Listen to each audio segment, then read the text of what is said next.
HOAs have way too much control and power and can make your life downright miserable. I've heard this time and time again, and do I agree? Yep, because on many occasions, they have made my own life pure hell. Welcome, homeowner, or soon to be, to the wild, wonderful world of HOAs. Buckle up because this ride might just have more twists and turns than your neighborhood's rule book, and some of these HOA rules are going to blow your mind. Stay tuned. Amanda Rivard, your local McKinney, Texas realtor, and today we are talking about the scam that is HOAs. Okay, there really are some perks to living in an HOA community, but do they supersede the negatives of living under the watchful eye of the HOA?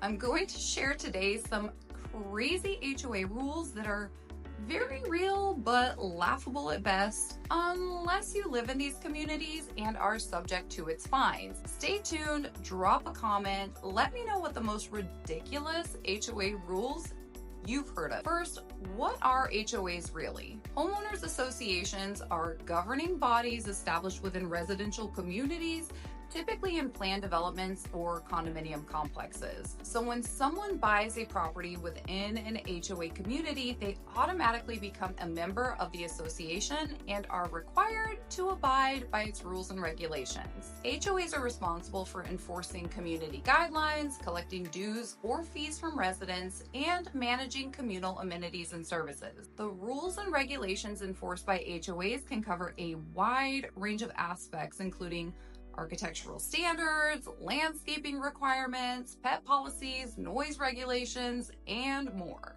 This is where they can go too far. HOAs establish and enforce rules to ensure that properties within the neighborhood adhere to certain standards of appearance and maintenance, therefore preserving property values, but some of their rules are really ridiculous and just can exert too much control over homeowners overall. Let's talk about the shadows lurking within HOAs by talking about some ridiculous rules. I'll tell you guys a story about my own HOA, which is really one of the less rigid HOAs, but just to prove a point that they have some really ridiculous rules. In the middle of our excruciating summer last year, where it was 1,000,000 degrees in July, mid-drought, watering restrictions in effect, everyone in our community started getting letters about their dead patches of grass.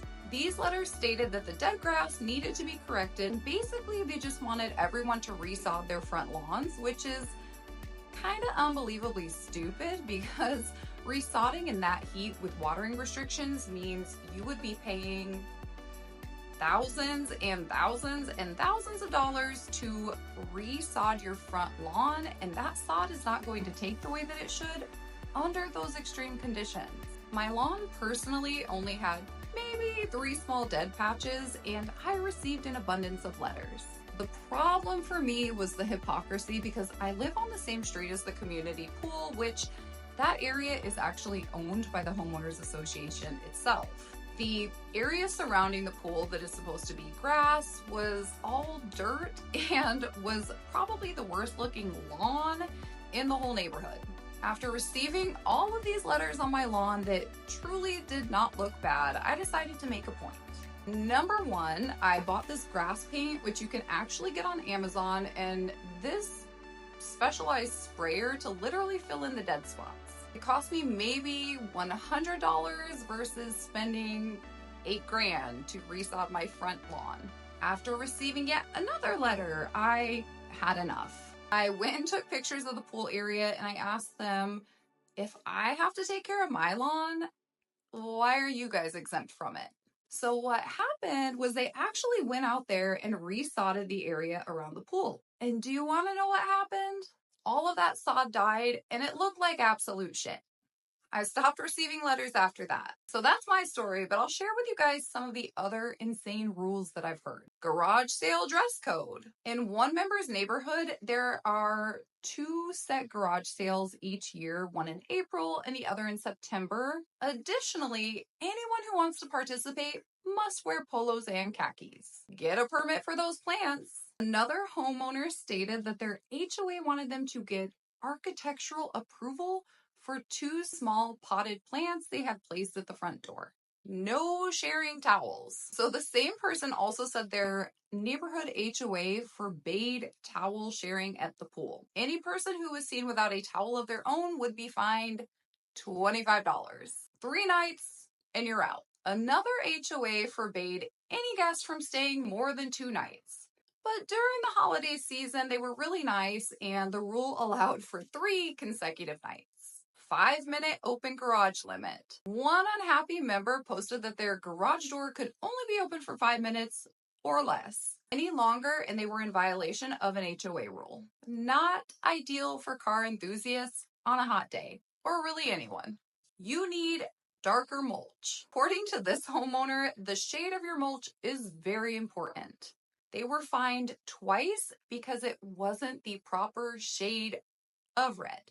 These rules are ridiculous, and there are so many of them floating around these communities. The problem with these rules is that they are subject to fines, and if you don't correct the issue as they want you to, they will fine you, and if you don't pay your fines, the HOA actually has the capacity to foreclose on your home.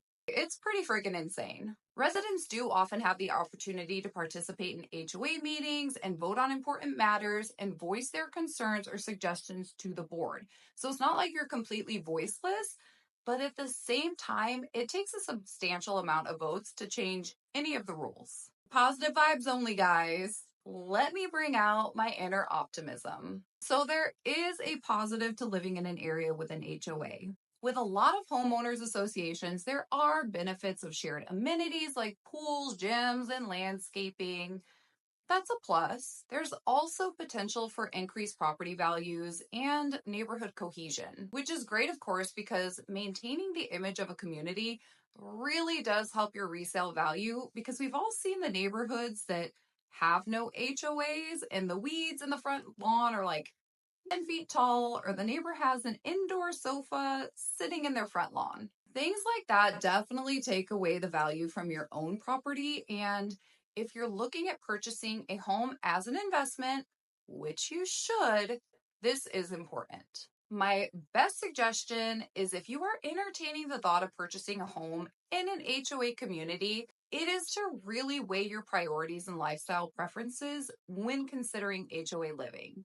I would highly suggest researching the bylaws and restrictions of the community, because some of these bylaws can be extreme and some of them are a little more relaxed. Do the homework. Really, if you have a good realtor, they will do it for you, but you should definitely go through them yourself, because what your realtor is okay with, maybe you won't be okay with.